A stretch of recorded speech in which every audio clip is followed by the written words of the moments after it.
Hello and welcome to this edition of Kennedy Saves the World. Do you have a New Hampshire hangover because you were up all night just biting your nails, so excited about the results? The election is pretty much set for this fall. We know at this point it's going to be nutty grandpa versus crazy grandpa. And I don't think anyone is terribly excited about it other than the hardcore Trump supporters. And they're foaming at the mouth. They are ready to go. They are shot out of a cannon. They have been biding their time for 4 years. I guess they've been biding their time, waiting to kick Joe Biden and Kamala Harris out of the White House so they can reinsert their fearless leader. And now it looks like that is going to happen, which is funny, but it has led to this sort of exhaustion and, dare I borrow a term from Jimmy Carter, this malaise about the looming election, because people knew this was going to happen, even though politics is weird and very dramatic, and there are indictments and a crack-addled stripper stuppin' son, which is how Hunter Biden should always be described, and how I often do. All of those things, like you never would have seen Amy Carter or Jenna Bush's hoo-ha on a laptop that they left at a repair shop in some sort of methamphetamine stupor, which I don't know. Usually methamphetamine wakes you up. But for some reason, Hunter Biden was so hammered, so loaded that he just completely forgot that existed. That wouldn't have happened with any other first children. So that's a weird precedent in and of itself.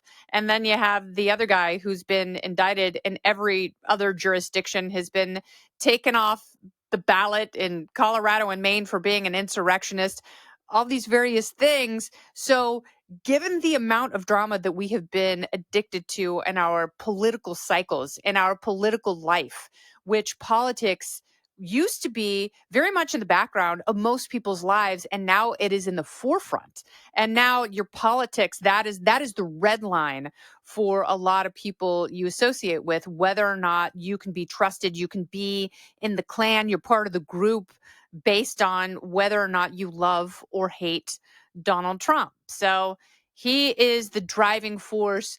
But because this is a foregone conclusion, people aren't as invested in it because they already know the outcome. They know it is going to be these two codgers battling it out.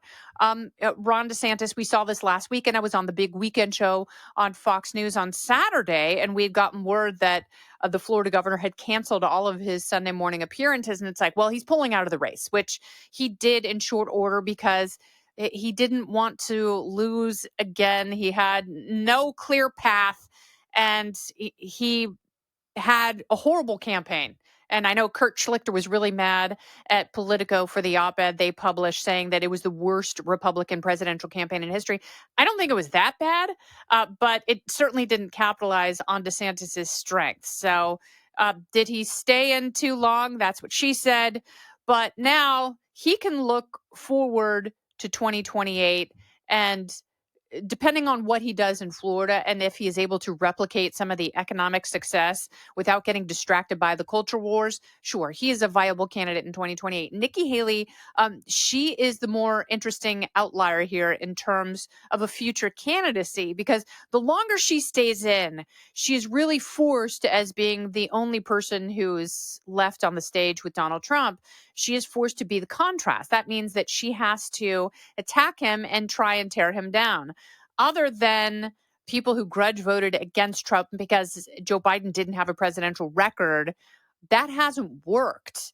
So whatever she's doing, which I understand it's what she has to do, and I've talked about this many, many times, it is the most difficult political tightrope we have ever seen these politicians and presidential hopefuls have to walk. Because on one hand, you have to take apart the former president. You have to spotlight his weaknesses and his policy failings, which you can do. But the problem is when you do that, those very excited, very present Trump supporters, they get so mad at that. They have long memories, and they are not going to forget the things that Nikki Haley has said and done over the course of this campaign. It's what she has to do. You know, if you are going to run for president, it is a sport, it is a blood sport where you have to have very pointy elbows. And on one hand, I commend her for that because she's not backing down, she is continuing. On the other hand, you have to look at her and go, well, what is this for? What is your aim? Because if it's to win in 2028, I don't think she does it because I think she's going to piss off so many Trump supporters because she's already lost the libertarians and the anti establishment, limited government, constitutionalist Republicans. They can't stand her. They do see her as a warmonger and an extension of the neocon establishment, which they want to distance themselves from. So she's already lost them. She's lost the Trump supporters. So who she's appealing to, if we didn't have a primary season, we were going right into a general election and she had, all that fat billionaire money, she would probably be fine. But the problem is, this isn't the general. This is the primary. You are talking to people who have an emotional and personal investment in what remains of these two political parties. You don't hear a lot of Biden Democrats being excited about our current president.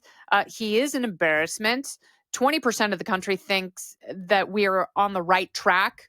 It's 70% plus believe that we are on the wrong track. That's not good for him. According to Real Clear Politics, he has a 39% approval rating. That is lower than Trump. And there were leftist pundits who pointed to that the whole time and said, oh, these are awful numbers for Trump. He's a horrible president. They're worse for Joe Biden. He's not a good president and he's not getting any better. So there aren't establishment Democrats who are excited about Joe Biden. They're still kind of running anti-Trump, which isn't going to work this time the way it did in 2020. So Nikki Haley's playbook is very interesting because if she's going for 2028, she has more work to do than she did 6 or 12 months ago because she has alienated so many people. And there are a lot of people who have been paying attention to her speeches and her interviews and the things that she's been saying on the campaign trail. And other than when she completely steps in it by talking about the causes of the Civil War, like, what was it? It was, I don't know. It escapes me. I think it was just states' rights. Yeah, that's it. Because we're a republic. We're not a democracy. So anyhow, other than that, there have been people paying attention to her, going, well, she is smart and she does have an impressive resume, and she can really shiv a bitch when she has to on the debate stage.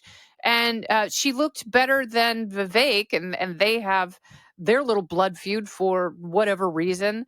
The person that I thought would stay in the race just for the sake of staying in and getting his message out and being the fact checker and being the one with all the answers, I thought that would be Vivek. I was actually surprised when he dropped out when he did, because it seemed like he knew he wasn't going to get the nomination. He was just a rich guy having fun at that point, enjoying being right, and really just putting his claws into dumb reporters who try and race bait him. So I thought that he would stay in, but Nikki Haley staying in, I don't see what the upside is for her if she's behind by 30 points in her home state.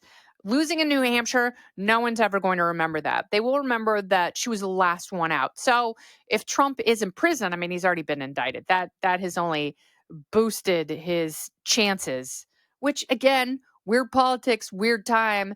It just goes to show that people cannot be condescended to. They see what's happening. They see what's happening with Trump and the DOJ and the Democrat and media establishment, how they continue to align against him, and they don't want to be force-fed a candidate, and they also don't want one to be taken from them. They want to be the ones who choose, because, not only with the 2020 election, but also with COVID, the curtain has been moved. We've seen who's running the controls, and no one is terribly impressed. So Nikki Haley going into South Carolina and losing, that is a thing that people will remember from this race. They will remember her losing by 30 points to literally Hitler. And there are no amount of independent voters who will save her in 2028, because as far as I can forecast, we're going to have essentially the same, arguably flawed process that we have now. So you have seen a lot of candidates sit out this cycle, like Rand Paul, like Ted Cruz, because they don't want to get caught up in the Donald Trump buzzsaw. So maybe they're the smarter ones who are looking toward 2028 and carving a path for themselves.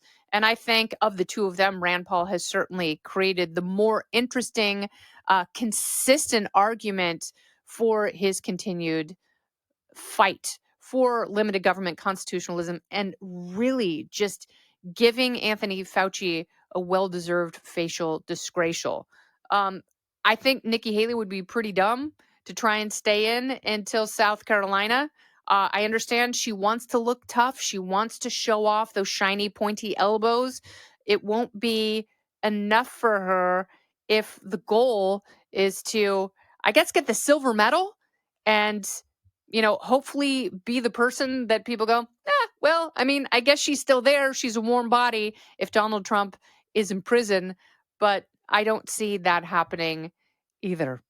So I guess now we have to look ahead to 2028. And this is another thing I think we're doing wrong in this country. And I believe the voters, not even the voters, just the annoyed masses in Iowa and New Hampshire would agree with me. And I love politics. I love talking about politics. I love reading about politics. I love arguing about politics. I love disagreeing with people. I love when people can change my mind, which rarely happens. But when you can do it, you get a high five from me.